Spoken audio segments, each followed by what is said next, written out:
नमस्कार, आप देख रहे हैं अपना उत्तर प्रदेश। मैं हूं आपके साथ सचिन चौहान। लखनऊ में प्रारंभिक उत्तर भारत और इसके सिक्के पुस्तक के विमोचन के लिए कार्यक्रम का आयोजन हुआ, जहां पर मुख्यमंत्री योगी आदित्यनाथ ने बतौर मुख्य अतिथि कार्यक्रम में शिरकत की है। सीएम योगी ने प्रारंभिक उत्तर भारत और इसके सिक्के पुस्तक का विमोचन किया। इसके बाद उन्होंने कार्यक्रम को संबोधित करते हुए कहा कि भारतवर्ष में वर्तमान का भारत भी है, पाकिस्तान भी है, बांग्लादेश भी है। ये वृहत्तर भारत है, यही भारतीयों का देश है। पुस्तक और ये समारोह ये केवल एक सामान्य पुस्तक का विमोचन नहीं है, दुनिया की आंखों को खोलने वाला एक दस्तावेज भी है।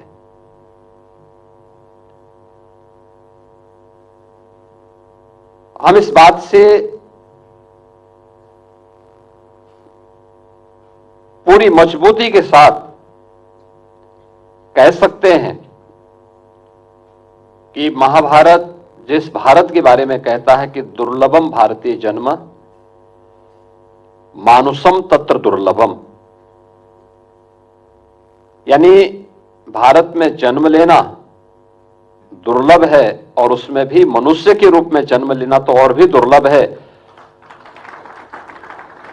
उसकी एक झलक हिंदुजा फाउंडेशन और प्रोफेसर देवेंद्र हांडा जी ने इस पुस्तक के माध्यम से आप सबके सामने प्रस्तुत किया है, और यहां पर जो ये प्रदर्शनी लगाई गई है ये उसकी एक झलक भी है। क्योंकि बहुत सारे लोगों को आपत्ति हो सकती होगी, क्योंकि इस आपत्ति के बहुत सारे कारण हैं। याद करिए, बहुत सारे पश्चिमी विद्वानों ने हमेशा इस बात को माना है और इस बात को बार बार कहते रहे हैं कि भारत एक इकाई नहीं थी। वे अपने आप के विद्वान कहते हैं, लेकिन उनके द्वारा लगातार ये साजिश और दुष्प्रचार किया जाता रहा है। 1947 में देश उसका भुक्तभोगी बना था, जब भारत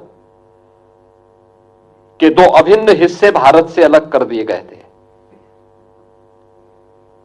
वे भारत के अंदर जो ब्रिटिशर की साजिश थी कि भारत एक इकाई नहीं, वे अलग अलग भागों में उसको विभाजित करना चाहते थे। उनकी मंशा थी अपने आप को दिखाने के लिए कि हम ही शासन कर सकते हैं, इनको शासन करना नहीं आता, और वे भारत को उस देश से कमजोर करने के लिए उन्होंने उस समय जो साजिशें रची, लेकिन इस भारत ने उस समय भी उसका जोरदार प्रतिकार किया। याद करिए ना, भारत कब एक नहीं था। जब भारतीय मनीषा इस बात का उद्घोष करती है उत्तरम यत् समुद्रस्य हिमाद्रेस्यैव दक्षिणम वर्षम तद भारतम नाम भारती तत्र संतति। आप याद करिए ना,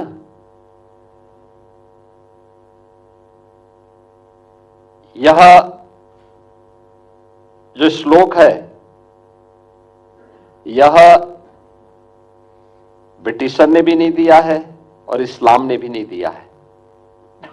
भारत की हजारों वर्षों की इस विरासत का प्रतीक है, जो हिमालय से सुदूर दक्षिण तक समुद्र पर्यंत तक फैले हुए विस्तृत भूभाग को भारतवर्ष के रूप में जानता है।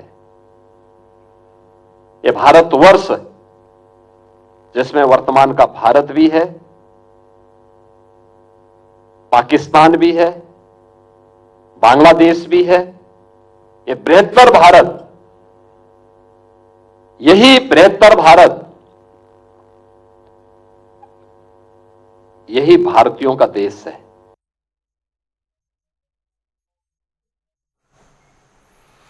और उत्तर प्रदेश के उप मुख्यमंत्री ब्रजेश पाठक बरेली पहुंचे हैं, जहां पर उन्होंने एक प्राथमिक स्वास्थ्य केंद्र का निरीक्षण किया और निरीक्षण के दौरान साफ सफाई, दवाओं की उपलब्धता, कर्मचारियों के व्यवहार की जमकर तारीफ की है। साथ ही उप मुख्यमंत्री ने निर्देश दिए कि मरीजों को बेहतर चिकित्सा की सुविधा मिले। प्रदेश के सभी हॉस्पिटल्स में इसी तरह की व्यवस्था, संवेदनशील व्यवहार सुनिश्चित किया जाए। बरेली जनपद के वीर बहोरा अर्बन पीएससी का फिजिकल निरीक्षण किया है। साफ सफाई बेहतर हमें मिली है। मरीजों के साथ यहाँ का चिकित्सकों का, स्टाफ का व्यवहार बहुत अच्छा है और दवाइयाँ पर्याप्त मात्रा में उपलब्ध हैं। हमारी प्राथमिकता प्रदेश के सभी रोगियों को अच्छी से अच्छी चिकित्सा व्यवस्था मिले, इसे सुनिश्चित करने के निर्देश दिए गए हैं। ये अर्बन पीएससी के जो चिकित्सक हैं यहाँ जो उपलब्ध हैं। और वे गोंडा में पूर्व सांसद ब्रजभूषण शरण सिंह का जन्मदिवस सदगुरु रितेश्वर महाराज के सानिध्य में यह मनाया गया है। तस्वीरें आप देखिए, जहां पर करीब 1 लाख लोग शुभकामनाएं देने के लिए पहुंचे। वहीं कार्यक्रम में दिग्गज नेताओं और बाहुबली चेहरों की भी भारी भीड़ साफ तौर पर नजर आई। और इसी मौके पर पूर्व सांसद ब्रजभूषण सिंह ने यह कहा है कि दबदबा था, दबदबा है और दबदबा रहेगा। तस्वीरें आपके सामने हैं, नेताओं और बाहुबली के चेहरे यहां पर साफ तौर पर नजर आ रहे हैं और शुभकामनाएं देने के लिए दूर दूर से लोग यहां पर पहुंचे और भारी भीड़ भी साफ तौर पर नजर आ रही है। कई लाख लोग शुभकामनाएं देने के लिए यहां पर पहुंचे हैं। ये तस्वीरें आपके सामने हैं। गोंडा में ब्रजभूषण शरण सिंह का जन्मदिवस ये मनाया गया है और जन्मदिन के दौरान की तस्वीरें आपके सामने हैं। कई बड़े चेहरे स्क्रीन पर आपको इस वक्त नजर आ रहे हैं जो इस कार्यक्रम में जिन्होंने शिरकत की है, इस जन्मदिवस के उपलक्ष्य में यहाँ पर पहुंचे हैं और बहुत सारे लोग थे जो शुभकामनाएं देने के लिए यहाँ पर पहुंचे हैं और ये तस्वीरें भी आपके सामने। और साथ ही उन्होंने कहा कि दबदबा पहले भी था, आज भी है और आगे भी दबदबा रहेगा। और ये तमाम दिग्गज चेहरे उनके साथ नजर आ रहे हैं। ये आप तस्वीरें देख सकते हैं, गोंडा की तस्वीरें हैं जहां पर ब्रजभूषण शरण सिंह का जन्मदिवस जो है बहुत ही धूमधाम के साथ मनाया गया है। तमाम बड़े चेहरे यहाँ पर मौजूद रहे और जो भीड़ थी वो यहाँ पर पहुंची है शुभकामनाएं देने के लिए। कई लाखों की भीड़ ये बताई जा रही है जो शुभकामनाएं देने के लिए यहाँ पर पहुंची थी।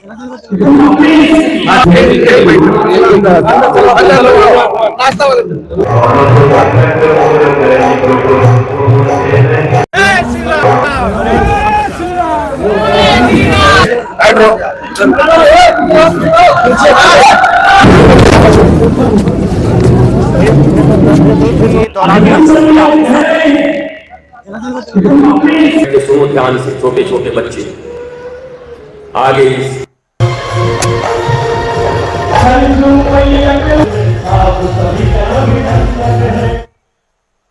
फिलहाल यहां रुकेंगे एक छोटे से ब्रेक के लिए, लौटेंगे कुछ और खबरों के साथ।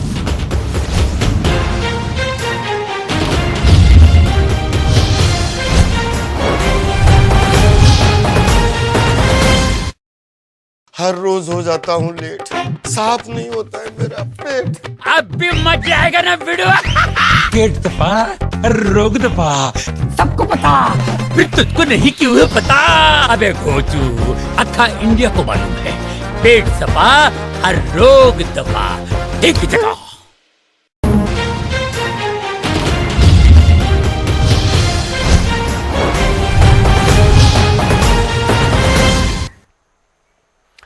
वाराणसी में 72वीं सीनियर नेशनल वॉलीबॉल चैंपियनशिप आयोजित की गई है, जहां पर उत्तर प्रदेश के कैबिनेट मंत्री ए.के. शर्मा उन्होंने शिरकत की है। वहीं उन्होंने प्रतिभागियों का स्वागत करते हुए खेल भावना और गीता से जुड़े संदेश भी दिए हैं। साथ ही उन्होंने मतदाता सूची से नाम जोड़ने पर उन्होंने अपील भी की है कि मतदाता जो सूची है उस पर अपने नाम जुड़वाएं और कहा कि चुनावी निर्णय भारत के नागरिकों की ओर से यह लिया गया है और जिससे ग्रामीण क्षेत्र में रोजगार, सामाजिक विकास सुनिश्चित होगा।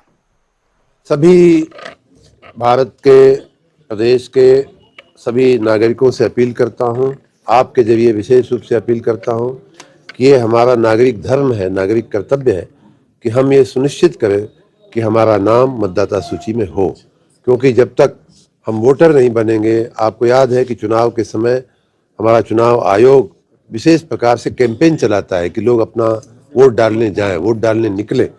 अगर हम उस कैंपेन को याद करें तो हम वोट तभी डाल पाएंगे जब हमारा नाम मतदाता सूची में होगा। तो आपके जरिए मैं सभी नागरिकों से अपील करता हूं कि अपना नाम मतदाता सूची में हो, ये सुनिश्चित कर लें। और अभी हमारे पास 1 महीने का समय है, जिसका नाम नहीं है और वो अगर होने लायक है तो निश्चित रूप से उसका नाम अवश्य पड़ जाएगा। लेकिन एक बात निश्चित है कि हमारे देश की जो चुनावी व्यवस्था है, लोकतांत्रिक व्यवस्था है, उसका निर्णय भारत के उत्तर प्रदेश के स्थानीय नागरिक करेंगे, न कि बांग्लादेश और रोहिंग्या जैसे घुसपैठिए करेंगे। खबर बांदा से है, जहां पर पुलिस ने करीब 2 लाख रुपए की चोरी की वारदात का खुलासा यह कर दिया और 4 जो शातिर हैं अभियुक्त उनको अवैध असले के साथ गिरफ्तार भी किया। तस्वीरें आपके सामने हैं। दरअसल ये जो चोरी है 3 दिन पहले मर्दन नाका चौकी क्षेत्र में देर रात अंजाम दी गई थी, जिसके बाद पुलिस ने मामले को गंभीरता से लिया, त्वरित इस पर एक्शन भी लिया। वहीं चोरी के खुलासे में चौकी इंचार्ज दरोगा बुद्धू सागर की अहम भूमिका रही है और जिन्होंने 13 सदस्यीय पुलिस टीम के साथ लगातार मेहनत की है। आरोपियों को दबोचने में यह बड़ी सफलता पाई है। चोरी की घटना के बाद स्थानीय विधायक प्रकाश द्विवेदी ने भी जल्द से जल्द खुलासा करने के निर्देश दिए थे और सभी जो आरोपी हैं उनको हमीरपुर जिले के रहने वाले ये बताए जा रहे हैं, जिनको गिरफ्तार किया गया। पुलिस अब उन्हें जेल भेजने की जो कानूनी प्रोसेस है उसमें लगी हुई है। बांदा में 3/4 की रात में कुछ अभियुक्तों ने एक दुकान का शटर तोड़कर कुछ चोरी कर ली थी। उसके बाद एसओजी और थाना कोतवाली नगर की संयुक्त टीम्स जुट गई उसी का खुलासा करने में और उन्हें सफलता प्राप्त हुई। 4 अभियुक्तों की गिरफ्तारी की गई है इस मामले में और उनसे काफ़ी सारी बरामदगी भी हुई है। लगभग 3550 रुपये नकद उनसे बरामद हुए हैं। 1,96,100 रुपये के इनामी कूपन बरामद हुए हैं। मोटरसाइकिल जिसका प्रयोग करके उन्होंने ये घटना कारित की थी उसकी भी बरामदगी की गई है और साथ ही तमंचा और कारतूस भी उन पर से मिला है। इस घटना को 3 दिन के अंदर अंदर खोल दिया गया है, खुलासा कर दिया गया है और अभियुक्तों की गिरफ्तारी कर माननीय न्यायालय के समक्ष उन्हें प्रस्तुत भी किया जाएगा। कितने लाख की चोरी हुई थी मैम, कितने पैसे बरामद हुए? कूपन 1,96,000 के जो चोरी हुए थे वो टोटल बरामदगी कर लिए। लगभग 16,000 चोरी होने की उन्होंने बात कही थी, उसमें से 3550 रुपये बरामद कर दिया गया है। गिरफ्तार अभियुक्त कहाँ के रहने वाले? गिरफ्तार अभियुक्त जनपद हमीरपुर के रहने वाले हैं। और खबर कुशीनगर से है, जहां पर अवैध बालू खनन के मामले में ग्राम प्रधान और उसके प्रतिनिधियों के खिलाफ आरसी जारी कर दी गई है। दरअसल खनन विभाग की ओर से अवैध खनन को लेकर 8 अगस्त 2024 को नोटिस जारी किया गया था, जिसमें ग्राम प्रधान को 15 दिनों के भीतर लगाए गए अर्थदंड को खनन मद में जमा करने के निर्देश दिए गए थे। हालांकि नोटिस के बावजूद भी करीब 1 साल बीत गया, लेकिन अभी ना तो अर्थदंड जमा हुआ है और ना ही मामले में अब तक कोई अनुपालन किया गया है। वहीं अर्थदंड जमा ना करने पर अब प्रशासन ने सख्त रुख अपनाते हुए आरसी जारी कर दी है और यह कार्रवाई पंडरोना तहसील के जंगल सिंगापट्टी के क्षेत्र में चल रहे अवैध बालू खनन को लेकर की गई है, जिस पर पहले ही खनन विभाग द्वारा कार्रवाई की जा चुकी है।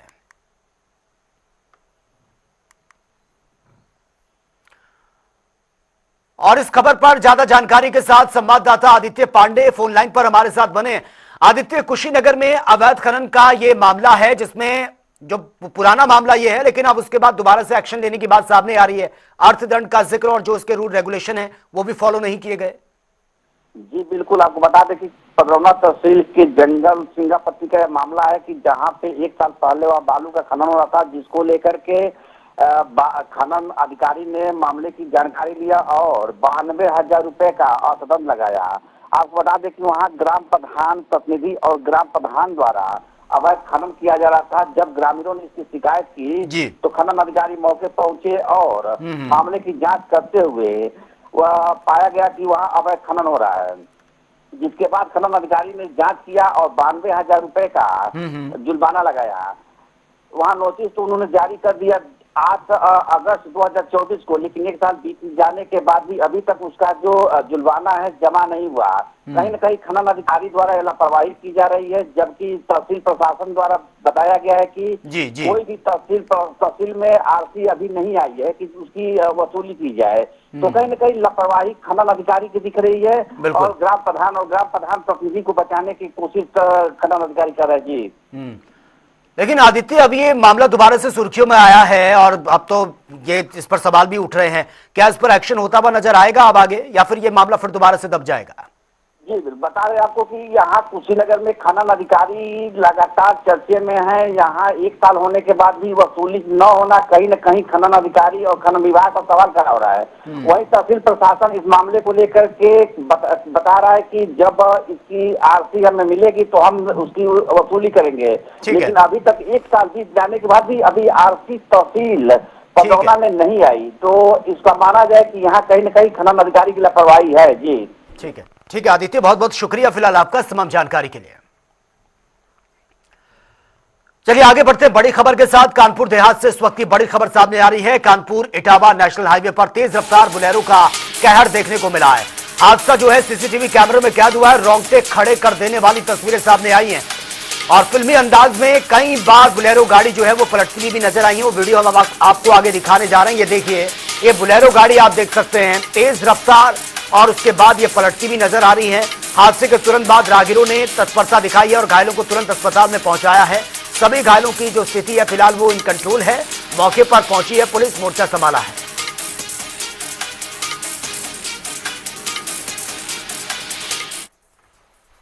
बरेली के मीरगंज थाना क्षेत्र में वाहन चेकिंग के दौरान पुलिस को बड़ी सफलता मिली है। आपको बता दें कि पुलिस ने 5 शातिर चोरों को गिरफ्तार कर उनके कब्जे से 40 चोरी के सिल्वर फ्रेम, एक तमंचा, कारतूस, मोबाइल फोन और टेम्पो बरामद किया है। वहीं सभी आरोपियों को जेल भेज दिया गया, जबकि 2 फरार अभियुक्तों की तलाश अभी भी जारी है। तो फिलहाल इस बुलेटिन में मेरे साथ इतना ही, लेकिन तमाम खबरों के लिए आप बने रहिए जनता टीवी के साथ। नमस्कार।